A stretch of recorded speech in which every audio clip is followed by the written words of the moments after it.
ఉప్పు దీపం పెట్టండి కష్టాలన్నీ తీరిపోతాయి అని. ఉప్పు దీపం ఎవరు పెడతారు? ఎందుకు పెట్టాలి? దేనికోసం పెట్టాలి అని అంటే, ఏ కుటుంబంలోనైతే కన్నీళ్లమయమైనటువంటి జీవన ప్రయాణాలు కొనసాగుతున్నాయో, ఏ కుటుంబంలోనైతే బిడ్డల తల్లిదండ్రుల మాట వినకుండా పెడదారును పడుతున్నారో, ఏ కుటుంబంలోనైతే ఇంటి యజమాని అప్పులు పాలైపోయి అవమానాలు ఎక్కువగా ఎదుర్కొంటున్నాడో, ఆ కుటుంబం చెంతన ఒక ఉప్పు దీపంగాని పెట్టారనుకోసమా అద్భుతమే జరుగుతుంది.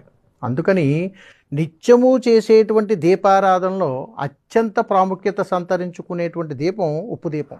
ఇది పెట్టడం వల్ల ఎలాంటి అరిష్టాలు కలగవు, చాలా అద్భుతం జరుగుతుంది. అలాగని అందరూ పెట్టకూడదు. ఇప్పుడు నేను ఏదైతే సమస్యలను తెలియజేశానో ఆ సమస్య ఉన్నటువంటి వాళ్ళు ఈ ఉప్పు దీపం కానీ పెట్టారో అని అంటే చాలా అద్భుతం జరుగుతుంది. మరి ఎలా పెట్టాలండి ఉప్పు దీపం అని అంటే, ఒక ప్రమిద తీసుకొని ఆ ప్రమిద మీద నిండగా కళ్ళుప్పును ఉంచి, దాని మీద 2 ప్రమిదలను ఉంచి, ఆ ప్రమిద మీదన నూనె కానీ నేతిని కానీ పోసి 2 ఒత్తులను ఒక ఒత్తుగా చేసి దీపాన్ని వెలిగించుకోవాలి.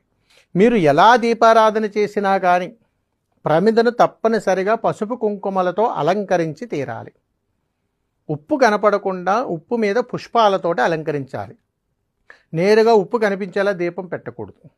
ఈ విధంగా చేయటం వల్ల ఆ ఇంట సర్వత్రా శుభంగా